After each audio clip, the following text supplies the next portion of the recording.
when it works too hard, which is usually due to a deficit in the neurotransmitter serotonin. And when serotonin levels are low, the cingulate gets hot and people get stuck. They might get stuck on a worry. What's a worry? It's an anxious thought that they can't let go of, right? Or they might have an obsession. You know, they're driven to do this thing that they can't let go of. They get stuck on hurts and hold grudges. They get stuck on certain behaviors and may have compulsions or addictions. They get stuck in their own position. It's so irritating because they end up to be oppositional and argumentative. People who have this problem, it's like no matter what it is you say to them, they argue with you. Have you ever been around people like this? Am I the only person? I mean, if you say it's a nice day today, I mean, something is innocuous, it's a nice, they'll immediately go, oh, it's not that nice. It was nicer yesterday. They see too many errors. So they're always fault-finding. They're always noticing what's not right. They tend to be micromanagers at home and at work. And they tend to be rigid and inflexible. And if things don't go their way, they get upset. And on the surface, they appear selfish because it has to be their way. But when you understand it from a neuroscience standpoint, they're really not selfish. What they are is inflexible. There are many ways to help this system. And this is such an interesting system. So the first thing, if you have this problem, and you notice you get a thought in your head more than 3 times, I want you to physically get up and go do something else. The act of distracting yourself helps to get these thoughts out of your head. People who have a high cingulate do better with options. So if you're married to a person like this, never go, okay, we're going to dinner here. Even if here is their very favorite restaurant. Don't do that. It's always better to go, you know, we could go here, or we could go here. What would you like? And if you give them options, they do so much better. Reverse psychology. Now, reverse psychology does not work for everybody, but it really works with these people. So if you are living with a difficult cingulate person, a sneaky strategy that works is to ask them to do the opposite of what you want them to do. It's sort of like living with a 2-year-old. And if you wanted a kiss from a 2-year-old, you would never say, give me a kiss. Because as soon as you said, give me a kiss, I don't want to. If you really want a kiss, what you say is, I don't want a kiss. Today, we're not kissing. No way we're not kissing. And within 30 seconds, they have to give you a kiss or they're going to die. Living with a cingulate person is sort of the same thing. And exercise. Exercise is amazing for this part of the brain because what exercise does is it boosts serotonin levels to the brain and it makes people more flexible. So if you're in a fight with a cingulate person, the best thing you can do is take them for a long walk. Now, for the first 15 minutes, don't talk about anything that's sensitive. After about 15 minutes, what you'll notice is they're just so much easier to get along with and they are more likely to see your point. Now, if you give these people a high-protein, low-carbohydrate diet, they will concentrate better on the things that bother them.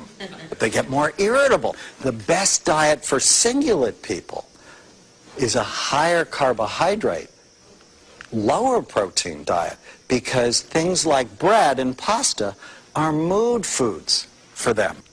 Now, if needed, there are also certain natural supplements like 5-HTP or medications that help balance this part of the brain. I talk about them in the book. But what I want to do is I want to tell you about a story of a man who came up to see me at one of my lectures, and he said, Dr. Amen'in, he said, I'm so grateful for all the things that you taught me. It's really changed the way I live my life, especially my marriage. He said, I'm married to a woman who has the cingulate from hell. No matter what I say, she says the opposite. It's so frustrating. For years, I just thought she didn't love me. And now I know it has to do with how her brain works. So if I used to ask her to go to the store, she would always get mad at me. It's like, I can't do that. Can't you see how busy I am? And so I stopped asking her to do anything with me. But now, after I've listened to you, what I realize is I have to ask things in the opposite. So if I want her to go to the store with me, I say, sweetheart, I'm going to go to the store. You probably don't want to go with me. What do you mean I don't want to go with you? Of course I want to go with you. We hardly spend any time. What is the matter with you? He said, you know, I'm just so grateful, but I'm still having one problem that I hope you can help me with. I said, what's that? He said, it's the sex thing. I said, what do you mean? He said, well, it doesn't sound right to say, I'm going to go have sex. You probably don't want to come with me.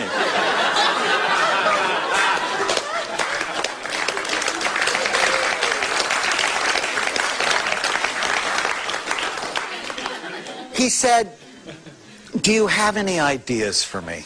And I have to tell you, I love that question because it tells us, it shows us how practical brain science can be. And so I said, okay, do this. Take her out for a pasta dinner, right? Simple carbohydrates boost serotonin levels to the brain. Next, take her for a long walk around the lake where they lived. Exercise boosts serotonin levels to the brain. And then when you bring her home, give her a small piece of dark chocolate.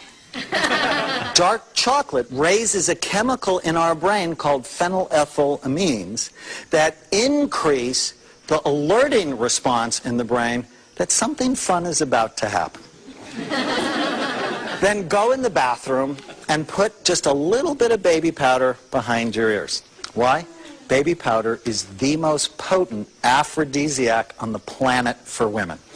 What do women think about unconsciously when they smell baby powder? Babies. Freshly diapered, cute little babies, and then they want one. And then when you come out of the bathroom, rub her shoulders and never ask for anything directly. About 3 weeks later in my email box, I got one email with 1,000 thank you phrases. Knowing about your brain helps you bring more love into your life. This is practical. Now, one more system that we're going to talk about deep in your brain is a very interesting part of the brain called the limbic system. It's your emotional brain, and it's critical to human survival because it is our emotions that drive us to love and to work. So our limbic brain's involved in our mood, how happy or sad we are. It sets our emotional tone, how positive or negative we are. It's involved with bonding, our ability to connect to other people. It's also involved in processing pain. Processes your sense of smell and your interest in sex or your libido.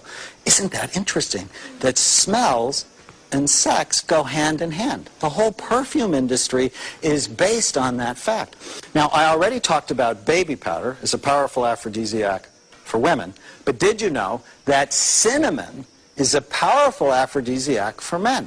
And when I told my mother this, she hit her forehead and she said, that's why I have 7 children.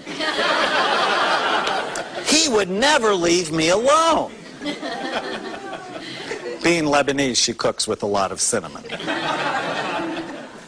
Now, when there are problems in this part of the brain, usually when it works too hard, people become sad and depressed, negative. They often feel hopeless or helpless. They are racked with guilt. They have what I call a high ant population. Now, what is that?